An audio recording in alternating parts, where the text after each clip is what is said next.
any sufficiently advanced technology is indistinguishable from magic. Arthur C. Clarke.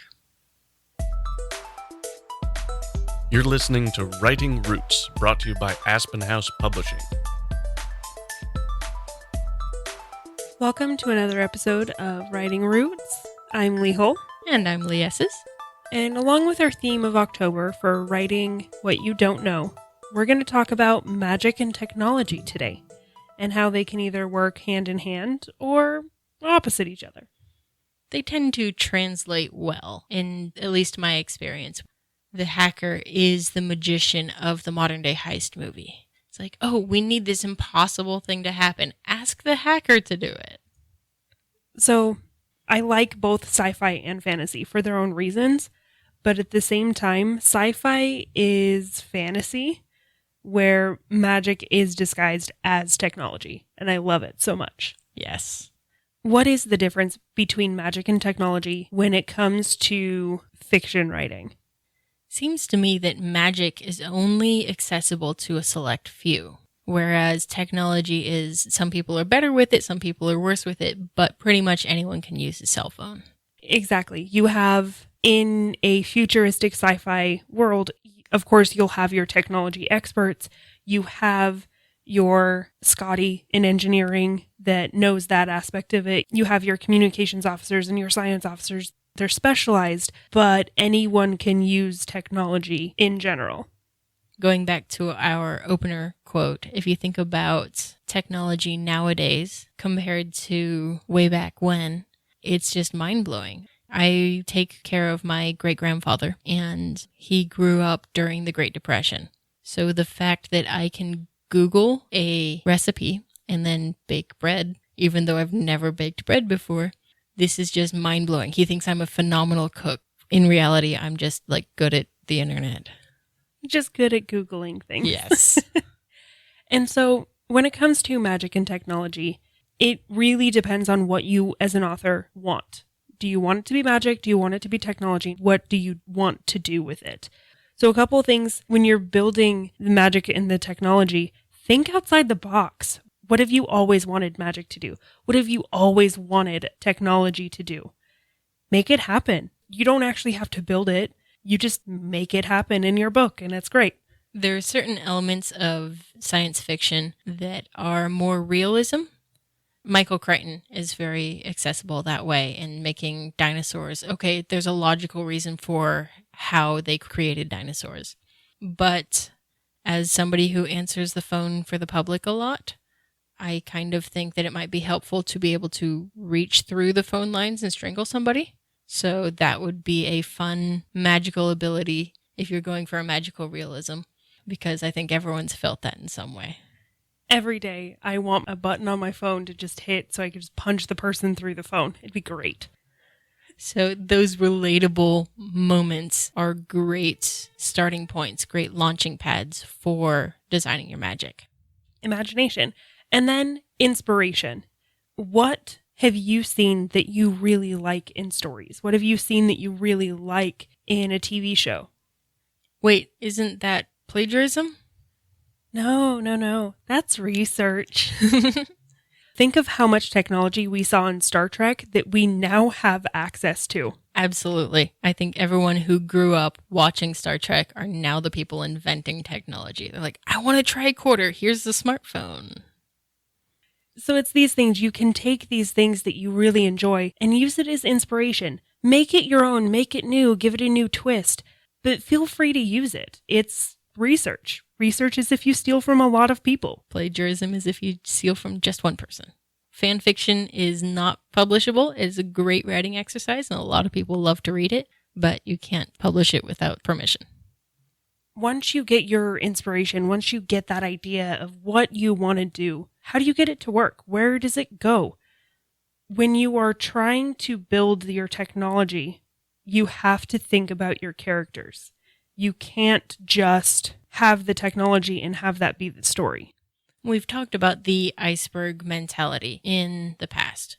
You can think through this vast network of whatever it is in this world that you're designing, but only show what's relevant to the characters. Having a fluent knowledge of how to hack a government system, great. That's fantastic. Use it. But don't lose sight of the people who don't have a clue what you're talking about. I would really, really encourage you, before you build the specifics of the magic, before you build the specifics of the technology, build your characters first. Give them motivations, give them feelings and desires, and then that can influence your magic. It can influence your technology from there. I think, like technology, magic should behave as neither good nor evil. In both regards, it's a tool.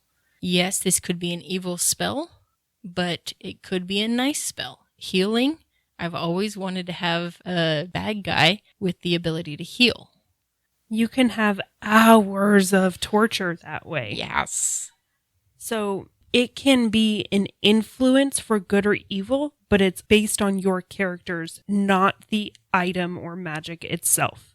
If your character already struggles with morality, then it can be an influence for evil because all of a sudden it gives them this ability to destroy.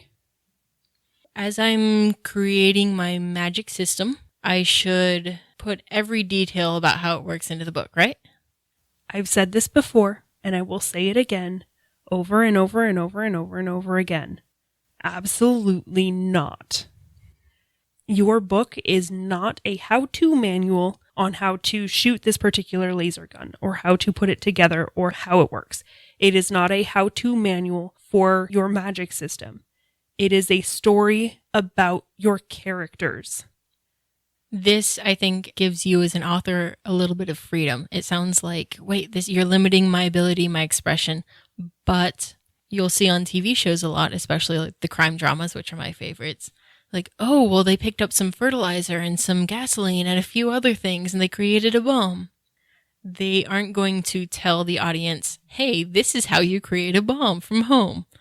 They're going to say they picked up a handful of other things, and then it can be unique because it's vague, and just fill that out in the audience's mind instead of your needing to feed it to them.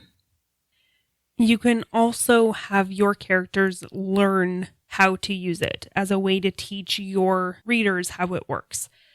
If you want to learn more about how to apply that principle of teaching your character to teach your readers, listen to the World Building Part 2 episode that was released in August.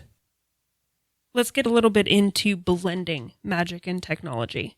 One fun thing that a lot of conspiracy theorists like to talk about in our world, ancient aliens. How did they build the pyramids? Aliens did it.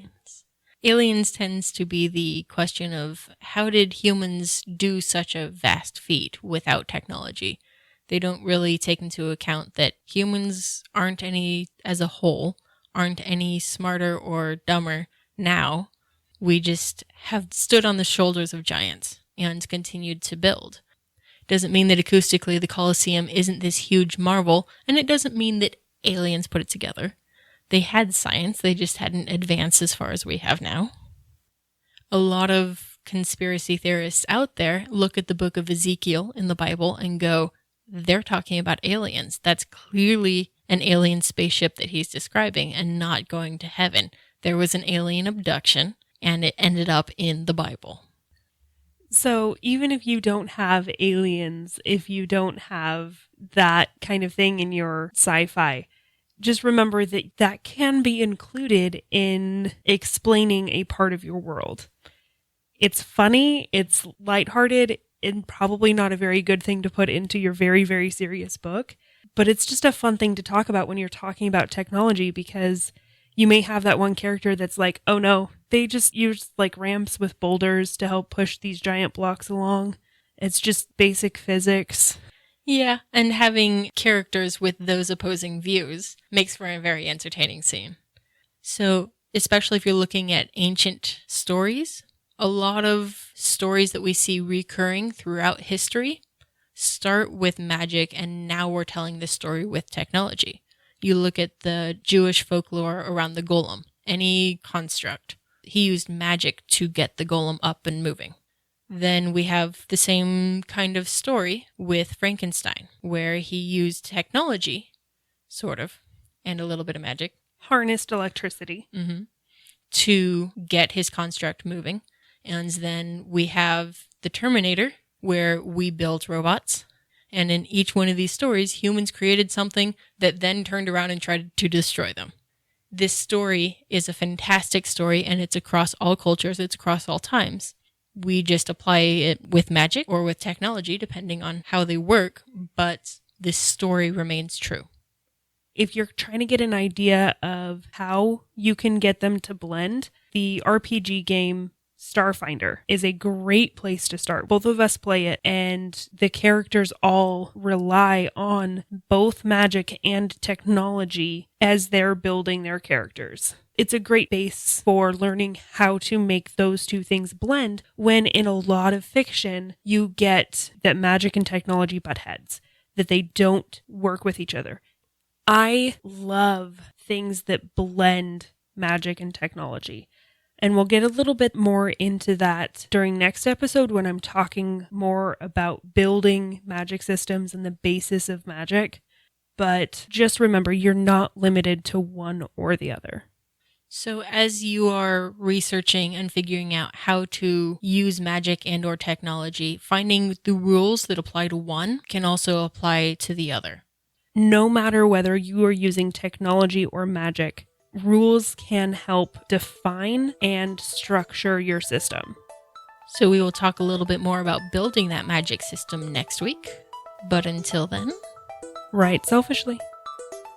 If you have a question or comment for our hosts or a topic you'd like us to cover, send us an email at writingroots@aspenhousepublishing.com or find us on Facebook by searching for Aspen House Publishing.